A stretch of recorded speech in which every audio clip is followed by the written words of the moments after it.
À toutes les échelles, l'énergie est le moteur de la vie, de la simple cellule jusqu'à notre planète. Nous sommes devenus les enfants gâtés du charbon et du pétrole. Mais en chemin, nous avons oublié une chose essentielle. Ces énergies ont un coût et un impact sur l'environnement. Le changement climatique est en marche et nous en percevons tous l'urgence. Avec le soutien d'Engie, Challenge et Sciences et Avenir décident de faire le point sur toutes les nouvelles ressources énergétiques, car la solution n'est pas unique, mais multiple. Trouver les justes réponses à nos besoins dans la science n'est-il pas le plus vif des challenges? L'écrivain et reporter Erik Orsenna s'installe avec des acteurs du changement pour 12 conversations, 12 dialogues en liberté pour éclairer le futur. Bonjour Nicolas Bouzou. Bonjour Eric. Vous êtes un formidable guetteur, un formidable guetteur de toutes les transformations de notre société. Et au cœur de ces transformations, il y a bien sûr l'énergie. Comment vous voyez l'énergie aujourd'hui? Comment vous voyez son évolution? Alors déjà, je pense que c'est vraiment un sujet absolument crucial, comme dans toutes les révolutions industrielles. C'est quelque chose qui est très documenté. C'est le fait que pour qu'une révolution industrielle soit possible, il faut évidemment à la fois des mutations au niveau de l'énergie, mais il faut surtout une extension de la capacité à produire de l'énergie. Donc ce que je dis a été vrai au début du 19e siècle, c'était la révolution de la vapeur, ça a été vrai au début du 20e siècle avec la Belle Époque, enfin tournant du 19e du 20e siècle avec notamment l'électricité, et c'est vrai bien évidemment aujourd'hui avec l'énergie décarbonée. Je voudrais quand même vous dire que on a un monde qui continue de croître, en termes de production, parce que la démographie augmente, même si elle augmente de moins en moins, mais enfin elle va augmenter en tout cas jusqu'à 2050 minimum. On a quand même des gains de productivité, notamment dans les pays émergents. Donc en tout cas, si vous voulez, la production au niveau mondial continue d'augmenter. Donc ça, c'est pour l'aspect économique. Du point de vue écologique. Donc il faut de plus en plus d'énergie. Donc il faut de plus en plus d'énergie, c'est mon premier point. Et puis se croise évidemment à cela la question écologique. Je voudrais rappeler que 40% des émissions de carbone aujourd'hui, 40% sont liées à la production d'énergie. Donc le principal sujet écologique, de loin, le principal, c'est la décarbonation de la production d'énergie. Et en réalité, quand on parle de production d'énergie, on parle beaucoup d'électricité. Donc vous voyez, je vous disais, pardonnez-moi d'être un tout petit peu long pour cette introduction, mais pourquoi est-ce que le sujet de l'énergie doit être au cœur de nos réflexions? Parce qu'on a besoin de plus d'énergie et on a besoin d'une énergie un peu différente, une énergie décarbonée. C'est ce qui rend ce sujet absolument passionnant. C'est pour ça que les sources anciennes d'énergie demeurent si importantes. Oui, exactement. C'est pour ça que ceux qui ont fait leur fortune en rachetant à bas prix des centrales à charbon, eh bien, ils avaient une certaine manière visionnaire. Mais il faut changer tout ça. C'est ça. Alors, parmi toutes les nouvelles sources d'énergie, lesquelles vous semblent les plus intéressantes? Alors en fait, déjà, là encore, je voudrais faire, par souci de pédagogie et de clarté des débats, une distinction qui n'est pas entre nucléaire d'un côté et non nucléaire de l'autre, qui n'est même pas d'ailleurs entre énergie fossile et énergie renouvelable, mais qui est entre énergie décarbonée et énergie carbonée. C'est ça notre principal sujet. Donc il faut absolument qu'on arrive à augmenter la part des énergies décarbonées, ou alors à décarboner des énergies qui sont carbonées, ce qui est aussi possible. Alors qu'est-ce que ça veut dire très concrètement? Alors là, je vais mettre les pieds dans le plat. Alors ceux qui opposent nucléaire et renouvelable, par exemple, à mon avis, sont complètement dans l'erreur, des deux côtés d'ailleurs, parce que si je prends le cas de la France, de toute façon, à l'horizon de 30 ans, c'est plus de centrales nucléaires et beaucoup plus de renouvelables. Et beaucoup plus de renouvelables, ça veut dire plus d'éolien, plus d'hydrolien, plus de panneaux photovoltaïques, même si c'est un peu plus compliqué. Donc on a ça.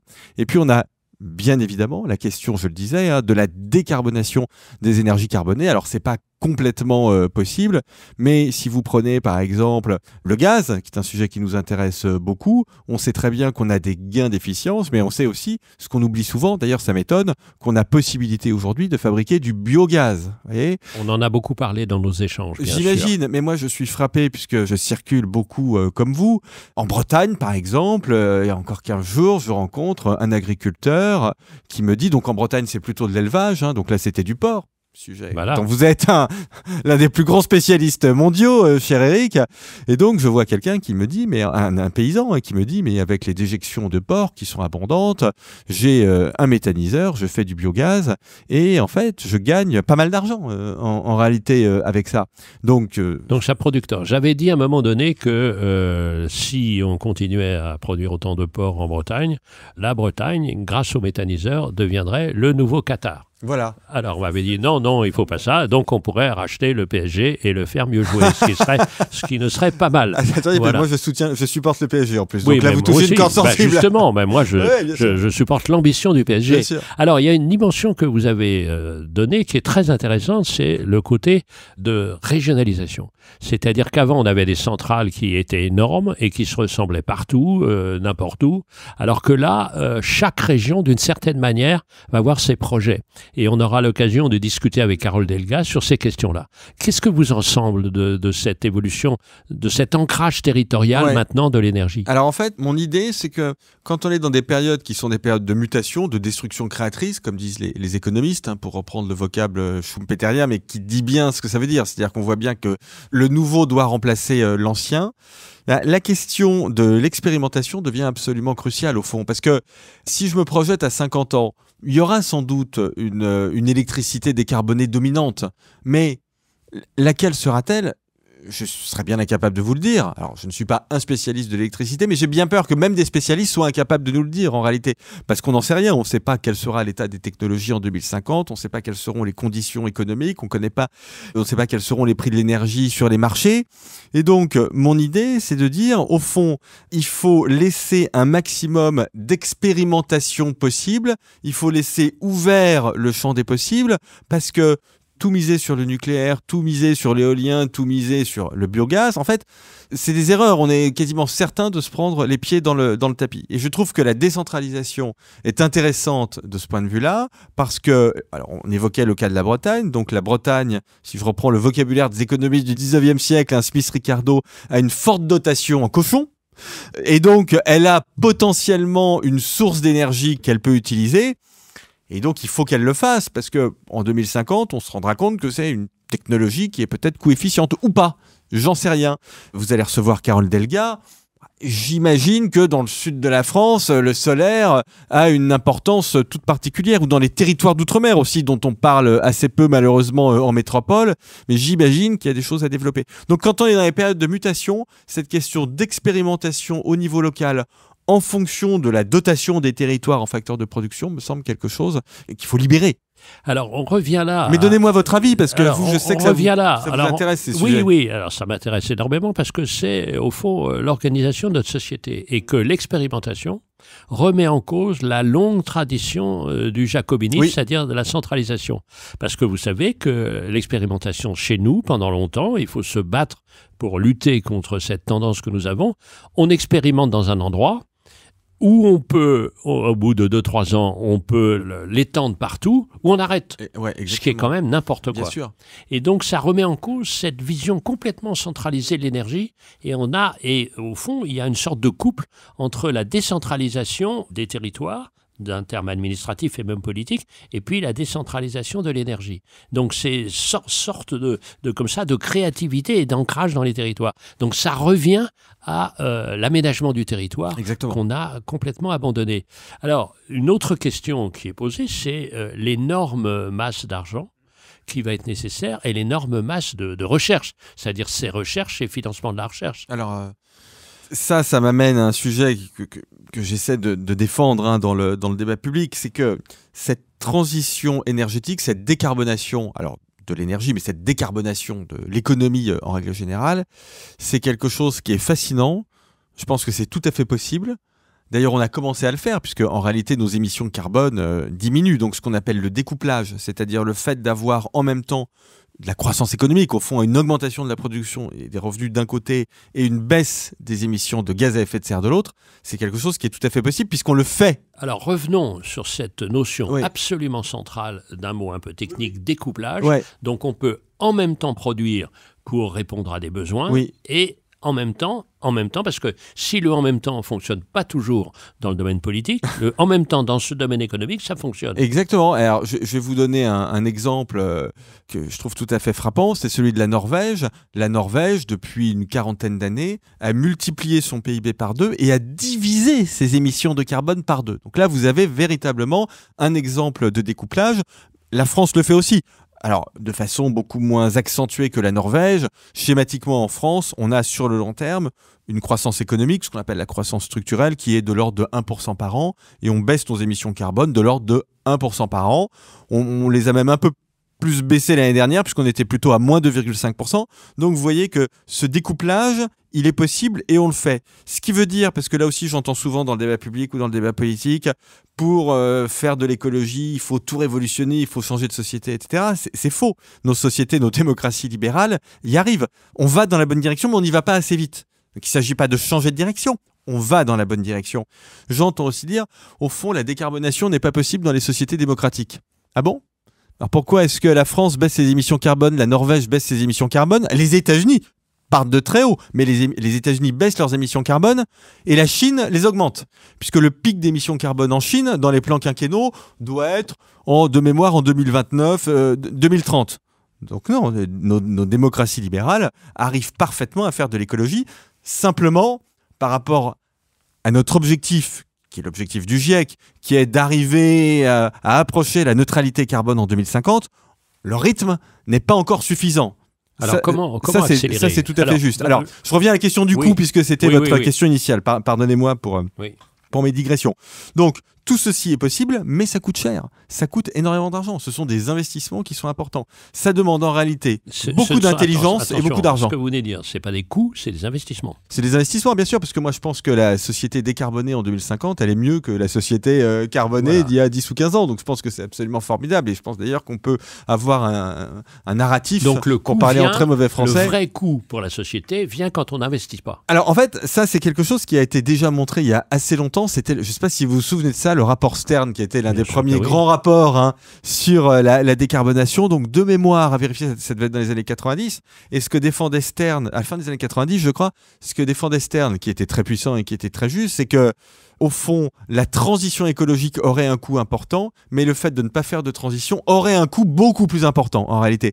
Et on le voit déjà, puisque le coût du réchauffement, il est très important. Vous êtes un spécialiste de l'agriculture, Eric. Vous savez bien qu'aujourd'hui, l'un des gros problèmes en matière de rendement de nos paysans, c'est que il y a de plus en plus de sécheresse, il y a de plus en plus de catastrophes naturelles, il y a des précipitations, et malheureusement, c'est pas toujours des précipitations comme on aimerait qu'elles se présentent, c'est-à-dire qu'elles sont extrêmement violentes et elles sont pas forcément bonnes pour les sols et pour les cours d'eau. Donc, on voit bien, en prenant l'exemple de l'agriculture, que le réchauffement climatique, il a un coût.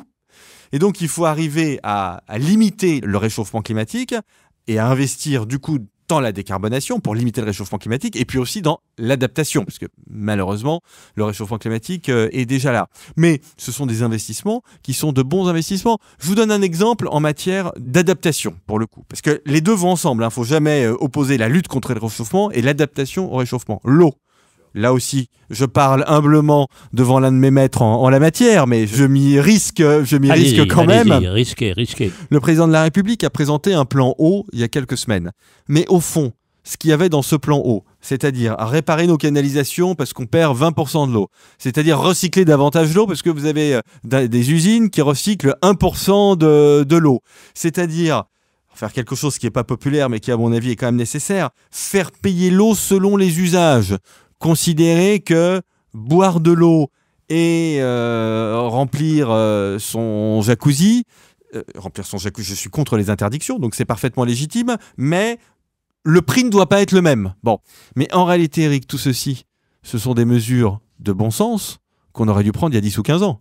Alors, l'humanité est telle qu'on réagit sous les effets de la crise. Mais ces mesures que l'on prend pour économiser, pour gérer l'eau, c'est formidable. Bien sûr Ce sont de très bonnes mesures. Bien sûr que oui. Mais moi, ce qui me frappe beaucoup par rapport à ma jeunesse d'économiste, c'est-à-dire les années 70, c'est l'intelligence maintenant. Oui. Pourquoi ? Parce qu'on est obligé de sortir de la situation de l'enfant gâté. Gâté, c'est-à-dire celui qui est gâté gâter et accent aigu et gâter ER, Dans les deux sens du en terme. train de gâter tout. Et donc c'est ça ce qui est en train de se passer. Et comment vous voyez l'avenir et comment vous voyez la répartition entre la responsabilité de l'État et la responsabilité des entreprises? Oui, mais je pense que la responsabilité doit être complètement partagée. Alors, dans ma vision des choses, je suis un libéral, comme vous savez. Je pense que l'État est plutôt là pour fournir des incitations. Je suis pas hostile à des réglementations, hein. Je suis libéral, mais enfin pragmatique. Donc, je vois bien que j'étais, par exemple, très favorable, je le suis toujours, à l'interdiction des pailles en plastique. Vous voyez, je suis un libéral, mais enfin bon, je trouve que les pailles en plastique, si vous voulez, c'est quand même quelque chose dont l'humanité doit pouvoir se passer. Donc, voilà, on peut être pragmatique. Mais Surtout quand il y a de la poutre partout. non, mais oui, alors, pardonnez le jeu de mots. Mais exactement. enfin, on peut Non, c'est très bien. s'autoriser aussi ça. C'est très bien. Voilà. Donc, bon, mais globalement, je suis plutôt favorable à des incitations, à de la fiscalité environnementale, à un marché du carbone qui soit plus incitatif, à des investissements dans, j'en parlais tout à l'heure, les énergies décarbonées. Donc, je suis plutôt favorable à ça. Donc, le rôle de l'État, c'est fournir des incitations et investir, en particulier dans la production d'énergie. Après, les entreprises, elles ont un rôle absolument majeur parce que, en réalité, qui va faire la décarbonation de l'économie? Très concrètement, si on réfléchit là, ce sont les entreprises. Bien Ce sûr. qui fait la décarbonation, c'est le fait que une usine sidérurgique arrive d'ici 2050 à diminuer ses émissions carbone de un peu plus de 50%. Ce Voilà. qui va faire la Les transition producteurs énergétique. de ciment. Le ciment, qui est une catastrophe aujourd'hui du point de vue à la fois Mais il des y a des émissions progrès dans ce carbone domaine aussi. et de hein. l'utilisation de l'eau. Je suis un passionné d'aéronautique. Je suis très intéressé par l'avion et je suis un défenseur de l'avion. Je pense qu'il ne faut pas prendre l'avion sur des distances qui sont courtes. Quand on peut prendre le train, en France, il vaut mieux prendre le train que l'avion. Mais je reste un défenseur de l'avion parce que, au-delà des aspects économiques, je pense que une civilisation sans avion nous ramènerait à une sorte de barbarie, si vous voulez. Donc, je suis très, très attaché à ça. Mais c'est passionnant ce qui se passe dans l'aéronautique. Air France a mis en service un avion qui s'appelle l'Airbus A220, donc c'est la nouvelle gamme d'Airbus, qui émet 20% de CO2 de moins que les Airbus de la génération précédente. 20%, c'est pas mal quand même. C'est pas rien. Et c'est qu'un début Et c'est d'un qu'un début, processus. c'est ce que je veux dire. Donc on va Bien arriver sûr. progressivement à 30-40%. Et donc peu à peu, on va y arriver à notre décarbonation. Mais de quoi s'agit-il? Il s'agit d'innovation, ça demande de l'argent et ça demande de l'intelligence. Parce que moi, je suis un peu agacé contre ceux qui, dans le débat public, nous disent, grosso modo, on va décarboner la planète en travaillant moins, en faisant tout moins. C'est un peu la logique de la décroissance. Faut tout faire moins. Voilà. Tout faire moins. Donc Je ne dis aussi... pas qu'il faut tout faire plus, mais je dis qu'il faut Non. tout faire mieux, en tout cas. Vous voyez, Ah je suis bien d'accord. Et il y a la question qui est posée là avec le travail. C'est-à-dire Absolument. donner plus de sens au travail. Jamais on a eu autant besoin de travail avec autant de sens, besoin de sens donné au travail. Mais je pense que vous serez d'accord avec moi, c'est pas forcément avec multiplication des loisirs qu'on crée une civilisation nouvelle. Bien sûr. Alors là encore, j'entends souvent dire, et c'est très lié à votre remarque, j'entends dire, au fond, est-ce qu'il ne faudrait pas faire moins d'enfants? Voilà, ça c'est quelque chose qui revient là aussi souvent dans le débat, parce que c'est vrai qu'un humain, il émet du carbone, il consomme et il émet du carbone. Mais déjà, je trouve du point de vue philosophique, c'est Pierre-Henri Tavoyot qui avait donné cet argument qui est simple mais que je trouve très efficace, qui disait, au fond, faire moins d'enfants pour sauver l'humanité, puisqu'il s'agit de sauver l'humanité et pas la planète, c'est quelque chose que vous dites souvent, hein, la planète, elle nous survivra de toute façon, donc c'est pas ça. Faire moins d'enfants pour sauver l'humanité est quand même un paradoxe qui devrait nous interroger. Ça n'a pas de sens philosophique en réalité. Pas de sens. Mais surtout, il faut qu'on fasse des enfants qui vont décarboner. Non mais c'est ça l'enjeu. Bien sûr Il que faut oui. qu'on fasse des enfants qui vont se retrousser les manches, qui vont se...